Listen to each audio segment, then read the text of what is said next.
L'accès à Internet est de nos jours indispensable, tant pour les entreprises et les services publics que pour les citoyens. Mais il ne suffit plus d'avoir un accès à Internet pour être connecté. Le débit joue un rôle essentiel et il existe encore des inégalités dans ce domaine. C'est pourquoi le Conseil départemental, avec le Conseil régional et les intercommunalités, ont fait du numérique une de leurs priorités stratégiques et ont confié au syndicat Périgord Numérique la conception et la réalisation du réseau pour passer du haut au très haut débit. Le meilleur outil de désenclavement qui puisse exister, c'est la fibre. C'est le seul outil qui va mettre le monde rural à égalité en termes de communication avec le monde urbain.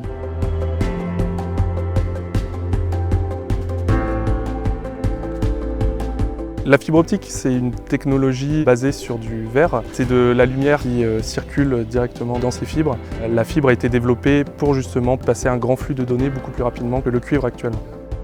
Ce chantier se déroule de 2018 à 2025 et il faut compter environ 2 ans entre la phase d'étude et l'accès aux services.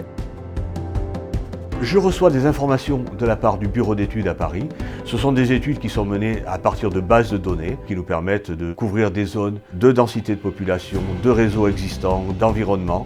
À partir de ces études-là, le bureau d'études a pressenti des emplacements qui seraient plus disposés que d'autres à établir ce projet. Nous allons même sur le terrain pour les vérifier, les valider. Le chantier de la fibre, c'est le plus gros chantier de la Dordogne. C'est sur 7 à 8 années, 500 millions d'euros de travaux. C'est 1 millier de personnes qui travaillent tous les jours sur l'installation de la fibre dans notre département. Pour rentabiliser cet investissement, Périgord Numérique loue le réseau aux opérateurs et encaisse les redevances, ce qui permet de rembourser les emprunts et d'assurer l'entretien du réseau. On a prévu une réutilisation des réseaux existants. Ces réseaux existants peuvent être souterrains ou aériens. On va faire en sorte que ces réseaux soient requalifiés. Cela concerne ce que l'on appelle le réseau de distribution qui va des armoires de rue aux habitations et locaux professionnels. Nous avons voulu un réseau qui soit 100% fibré, qui concerne 100% des Périgourdins et qui soit 100% public. Ce qui nous intéresse énormément aussi, c'est de fibrer les entreprises, forcément. Et donc, on a besoin absolument de la fibre pour développer les entreprises existantes, mais aussi pour attirer d'autres entreprises.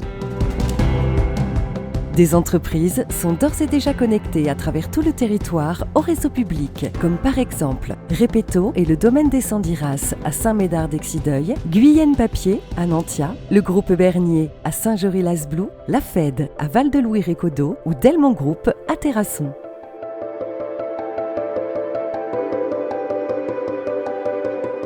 Les différents NRO sont connectés entre eux par une liaison de collecte qui est redondée à l'est et à l'ouest, qui permet qu'il n'y ait pas de coupure de service. Le NRO est un local technique qui est le cœur du réseau. Il héberge les équipements qui assurent l'interface avec le réseau de collecte et à partir desquels les opérateurs activent les accès de ses abonnés. Il alimente directement le réseau de transport jusqu'aux armoires de rue. Celles-ci alimentent le réseau de distribution pour raccorder chaque habitation.